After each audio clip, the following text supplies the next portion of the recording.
Hello दोस्तों, चैत नवरात्रि आने वाली है और चैत नवरात्रि में सभी लोग दुर्गा सप्तशती का पाठ करते हैं।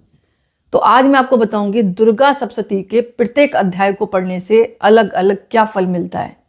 जैसे प्रथम अध्याय आप पढ़ते हैं दुर्गा सप्तशती का, तो कहा जाता है कि जातक की जीवन की सभी चिंताएं दूर होती हैं। द्वितीय अध्याय पढ़ते हैं तो किसी तरह की भी शत्रु बाधा है तो वो दूर होती है और कोर्ट कचहरी आदि से जुड़े मुकदमों पर विजय मिलती है। अगर आप तृतीय अध्याय पढ़ते हैं तो तृतीय अध्याय पढ़ने से जातक के जो शत्रु हैं वो दूर भाग जाते हैं, यानी शत्रु हट जाते हैं, उनका नाश होता है।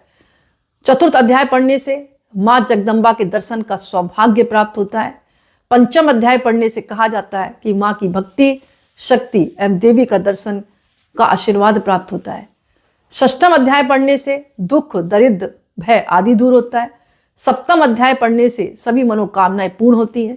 अष्टम अध्याय पढ़ने से वशीकरण और मित्रता करने के लिए विशेष रूप प्राप्त होता है, मतलब इतना आभा मंडल आपका तेज होगा कि सामने वाला आपसे दोस्ती कर लेगा। नवम अध्याय पढ़ने से संतान की प्राप्ति होती है और संतान की उन्नति होती है। किसी खोई चीज को पाने के लिए यह पाठ अत्यंत सिद्ध और प्रभावशाली है। इसके अलावा दसम अध्याय पढ़ने से या नौवां अध्याय पढ़ने से मतलब काफी फल प्राप्त होता है। जो जीवन में संघर्ष हो रहे हैं वो दूर होते हैं और उनसे फल प्राप्त होने लगता है।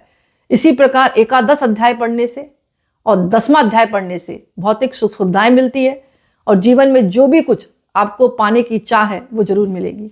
इसके अलावा द्वादश अध्याय पढ़ने से और 12वें अध्याय पढ़ने से मान सम्मान और लाभ मिलता है और त्रयोदश अध्याय पढ़ने से यानी 13 अध्याय पढ़ने से मोक्ष और भक्ति के लिए व्यक्ति तैयार होता है। तो मैंने आपको बताया कि अलग अलग पाठ का करने से दुर्गा सप्तशती का अलग अलग फल प्राप्त होता है। अगर आप श्रद्धा, भक्ति, विश्वास के साथ इन पाठों को आप माँ के आगे अखंड ज्योति जलाकर पढ़ेंगे तो जीवन की प्रत्येक अड़चनें दूर होंगी, काम में आने वाली बाधाएं दूर होंगी और आपके जीवन में भक्ति, शक्ति और मोक्ष जरूर प्राप्त होगा। मोक्ष का मतलब मरना नहीं होता, मोक्ष का मतलब होता है मुक्त हो जाना। सभी जो दिखाई दे रही ना चीजें, लोभानी चीजों से मुक्त हो जाना और अपने मन को स्थिर करना, वही मोक्ष है। तो दोस्तों, अभी हाल में ही मतलब चैत नवरात्रि आ रही है, आप ये अध्यायों का पाठ करें और अगर कुछ नहीं कर सकते तो मध्यम चरित का पाठ 9 दिन तक आप करते रहें। वैसे तो पूरा दुर्गा सप्तशती का पाठ करना चाहिए।